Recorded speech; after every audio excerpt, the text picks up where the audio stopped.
महाराष्ट्र में पंढरपुर नाम का एक स्थान है। पंढरपुर बहुत भक्त लोग हुए वहां। आपने नाम सुना होगा जनाबाई का, और इसी तरह से सखूबाई का भी नाम आपने सुना होगा। करमैती बाई का नाम सुना होगा, वो तो वैसे राजस्थान में हुई। इसी तरह से मुक्ताबाई का नाम आपने सुना होगा। जब तक बाहर में व्यक्ति का भाव जागृत नहीं होता है तो भीतर फिर और ही शुष्क हो जाता है। हम लोगों ने देखा पूज्यपाद श्रीधर स्वामी जी महाराज, जो सद्गुरु महाराज के बहुत बड़े सन्यासी शिष्य थे। गुरु महाराज की आज्ञा जब कभी होती थी तो वे ये नहीं देखते थे कि मैं गंजी पहना हूं, बनियान पहना हूं कि नहीं, कंधे पर तौलिया है कि नहीं, अंगवस्त्र है कि नहीं। खबर मिलती थी। वृद्ध अवस्था, जर्जर हो चुके थे। जैसे गुरु महाराज की आज्ञा कोई सुना देते थे, कहते थे, खबर देते थे कि गुरु महाराज की आज्ञा हुई, तो पूज्यपाद श्रीधर स्वामी जी महाराज उस अवस्था में दौड़े चले जाते थे। इतनी तेजी से जाते थे तो उनके एक सेवक थे स्वामी सच्चिदानंद बाबा। स्वामी सच्चिदानंद बाबा कहते थे कि आप कुछ पहन तो लीजिए, गुरु महाराज के पास बड़े बड़े लोग रहते हैं, आप ऐसे खुले देह जाएंगे। गंजी ऐसे देते थे, पकड़ाते थे तो कहते थे रहने दो, आज्ञा पालन करने में विलंब हो जाएगा। ऐसे भाव जागृत, इतना जागृत भाव था उनका।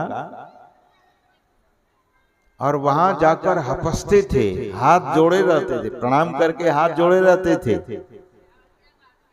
सद्गुरु महाराज उनको करुणा की दृष्टि से निहारते थे, ये शिष्य कैसा है, मेरी आज्ञा का पालन करता है। अभी भी वृद्ध अवस्था में भी जब मेरी खबर जाती है तो ये दौड़ कर आते हैं।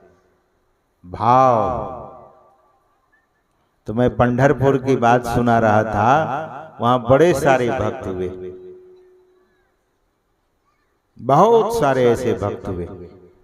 उसी पंढरपुर में एक त्रिलोचन नाम के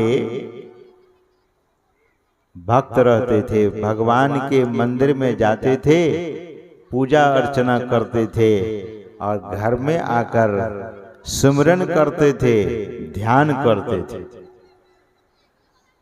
पति पत्नी थे, पति और पत्नी दोनों दंपति थे। दोनों का भाव एक जैसा। तुकाराम जी महाराज भी वहीं हुए, लेकिन उनकी पत्नी का भाव ऐसा नहीं था। पत्नी बड़ी भारी सांसारिक थी, संसार की वस्तु ही उनको प्रिय थी, संसार की चीजें उनको अच्छी लगती थी। सत्संग जब सुनती थी तो बहुत जोर से गुस्सा जाती थी। तुकाराम जी महाराज के पास जब कुछ लोग आकर जमा होते थे हरि चर्चा सुनने के लिए, हरि यश सुनने के लिए, तो कभी कभी गुस्से में आकर बाल्टी में पानी लेकर इतना जोर से फेंकती थी कि तुकाराम जी महाराज को तो पानी पड़ता ही था देह पर, श्रोता लोग भी नहला जाते थे। तुकाराम जी महाराज गुस्सा नहीं करते थे, बोले कि बड़ी कृपा है आपकी कि हम लोगों को नहाना पड़ता, आपने नहला दिया। ये पॉजिटिव भाव। पति पत्नी में आजकल झगड़ा ज्यादा होता है। आप लोगों को नहीं होता होगा, मैं आप लोगों की बात नहीं करता हूं, लेकिन हमने सुना है कि पति पत्नी में झगड़ा ज्यादा हो रहा है, क्योंकि जितना एडुकेशन हो रहा है उतना लोग तार्किक हो रहे हैं। और तर्क नहीं है, डोंगरे जी महाराज कहते थे कि देखो हर बात में कोई तर्क करता है, उसे तर्क नहीं कहते हैं, उसे कुतर्क कहते हैं। कुतर्क कौन करता है? तो डोंगरे जी महाराज कहते थे कि जो विषयी लोग होते हैं, जो भीतर से कमजोर होते हैं, वे कुतर्क किया करते हैं।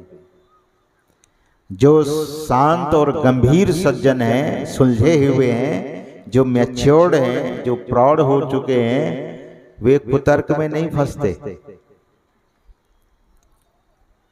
जीवन है सज्जनों, एक जैसी वृत्ति किसी की रहती नहीं, एक जैसी वृत्ति रहती नहीं। वृत्तियां कभी सात्विक, कभी राजसी, कभी तामसी। पति जैसे ही बाहर से आता है और पत्नी हिसाब किताब लेने लगती है, तो स्वाभाविक ही टकराहट हो जाएगी। यही होता है। पति आवे कहीं से तो उनको जल से सम्मान कीजिए, जल दीजिए, घर में जूस है जूस दीजिए, उनको हाथ पैर धोने दीजिए, शांत होने दीजिए, तब कुछ पूछिए। लेकिन आते ही न तो जल का ग्लास होता है, न मीठी वाणी होती है। आते ही मैं इतनी बार फोन की, लेकिन आपका फोन एंगेज जा रहा था। कहाँ इतनी लंबी बात हो रही थी, बस झगड़ा वहीं से शुरू, क्योंकि वे तो अभी तो वो आए हैं बेचारे। और ये जो सुविधा वैज्ञानिक और सरकार ने मुहैया कराया है, सुविधा तो मुहैया कराया है सरकार ने, लेकिन इसके साथ समस्या बहुत जबरदस्त है। हर व्यक्ति कंफ्यूज हो रहा है। फोन इसलिए कि सुविधा के लिए, लेकिन फोन एक ऐसी मशीन है, इस पर लोग बड़े झूठ बोलते हैं। रहेंगे कहीं, बोलेंगे कहीं। सज्जनों, बात को जो समझ लेते हैं, मैं फिर से निवेदन करता हूं कि व्यवहारिक सत्ता में अपने को अच्छी तरह से तंदुरुस्त कर लीजिए। सत्ता तीन ही है, कदाचित आपने सुना होगा। और पहली सत्ता व्यवहारिक सत्ता है, दूसरी सत्ता प्रतिभाषिक सत्ता है, तीसरी सत्ता पारमार्थिक सत्ता है। परमार्थ कैसे सिद्ध होगा? व्यवहारिक सत्ता को हम सिद्ध कर लेंगे तो प्रतिभाषिक सत्ता समझ में आ जाएगी। फोन सुविधा है, सुख नहीं है। आपका जो मोबाइल फोन है, दिस इज मीन्स ओनली, ये मात्र एक साधन है। आप कितना भी महंगा मोबाइल खरीद लीजिए, मुकेश अंबानी की जो पत्नी है नीता अंबानी, बहुत लोग नाम जानते ही हैं, उनके पास 400 करोड़ का फोन है। आपको बिलीव नहीं होगा, 400 करोड़ का फोन। अब क्या लगाया उसमें? सज्जनों, बात ही तो करती होगी, ईमेल और व्हाट्सएप ही तो करती होगी, यूट्यूब ही तो देखती होगी। उनके मोबाइल में अलग से कोई ज्यादा फैसिलिटी नहीं है, लेकिन कुछ चीजें ऐसी लगा दी गई है उसमें। नीता अंबानी 2.5 लाख की चाय पीती है, जापान से 1 कप चाय बन करके आता है उनके लिए। कोशिश में है कि मैं बूढ़ी नहीं हूं, लेकिन बुढ़ापे की ओर बेचारी जा रही है। बुढ़ापा रोकने के लिए कोई इलाज नहीं है, बुढ़ापा रुक जाए ऐसा संभव ही नहीं, लेकिन वो चाय पीती है। जापान की कोई कंपनी उनके लिए चाय बना करके एरोप्लेन से भेजती है, और वो चाय फिर मैक्रो जो स्टोव होता है, मैक्रो, उसमें फिर गर्म करके नौकर उसे चाय देता है और वो चाय पीती है। एक दिन में 60,000 का पानी पी जाती है। आप लोग नल से पानी निकालकर बढ़िया से पी लेते हैं, बहुत फिल्टराइज करके पानी पी लेते हैं। तो दुनिया में कुछ ऐसे भी पागल सब लोग हैं। तो महापुरुष कहते हैं कि प्रतिभासिक सत्ता को समझ लीजिए।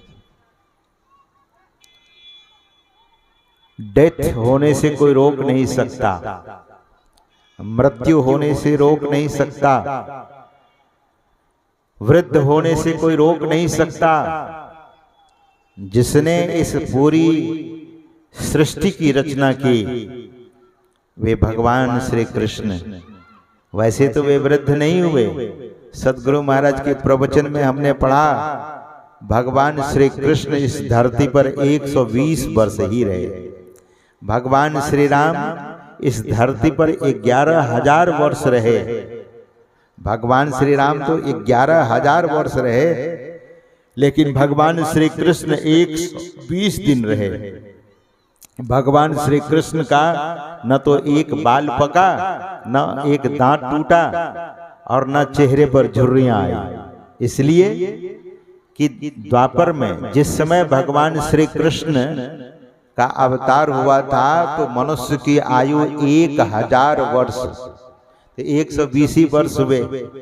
तो स्वाभाविक बात थी।